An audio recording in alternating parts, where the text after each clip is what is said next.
बिहार की सियासत में इस वक्त एक तस्वीर तेजी से उभर रही है।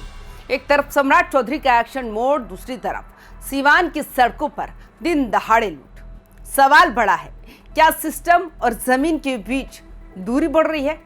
वैसे आपको बता दें कि मामला सिर्फ एक घटना का नहीं, ये उस भरोसे की बात है जो कभी बिहार ने मुश्किल दौर से निकलकर फिर हासिल किया था।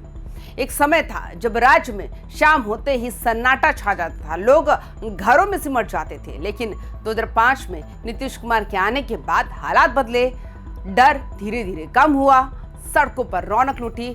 अब मौजूदा दौर में जिम्मेदारी सम्राट चौधरी के कंधों पर है। उन्होंने शुरुआत में ही कड़ा संदेश देने की कोशिश की। नमस्कार, स्वागत आप सभी का वाइबिन बिहार झारखंड में। मैं हूं आपके साथ मुदिता त्रिपाठी।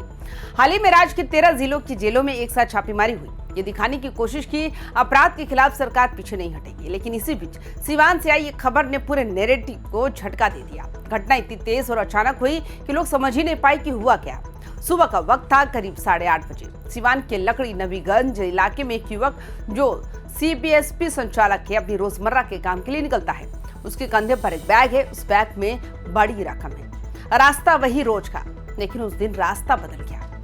पुल के नीचे पहुंचते ही अचानक 2 बाइक पर सवार 5 बदमाश सामने आकर खड़े हो जाते हैं। हथियार निकाले जाते हैं। कुछ सेकंड का खेल, मात्र कुछ सेकंड का खेल। ना कोई चेतावनी, ना कोई मौका।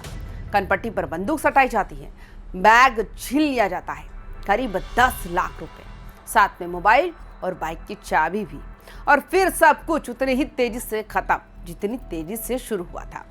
घटना के बाद इलाके में बेचैनी फैल जाती, लोग इकट्ठा होते हैं, पुलिस पहुंचती है, जांच शुरू होती है। लेकिन जो सवाल हवा में तैर रहा है वो इससे कहीं बड़ा है। एक तरफ जेलों में सर्च ऑपरेशन चल रहा है, दूसरी तरफ सड़क पर खुलेआम लूट चल रही है।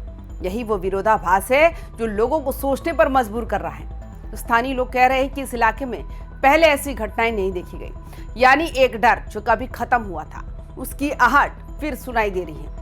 सम्राट चौधरी के सामने अब सिर्फ कार्रवाई दिखाने की चुनौती नहीं, बल्कि उस भरोसे को भी संभालना है जो कानून व्यवस्था से जुड़ा है। बिहार उन्हें एक ऐसे मोड़ पर मिला है जहां विकास और सुरक्षा दोनों की परीक्षा साथ चल रही है। अब नजर इस बात पर है कि सरकार इस घटना के बाद क्या कदम उठाती है, क्योंकि बिहार में एक बात तो साफ है, सड़कों पर सुरक्षा ही असली रिपोर्ट कार्ड होती है। आपकी क्या राय है? आप हमें अपनी राय कमेंट बॉक्स में जरूर बताएं। बाकी तमाम खबरों के लिए देखते रहिए वाइबिन बिहार झारखंड। नमस्कार।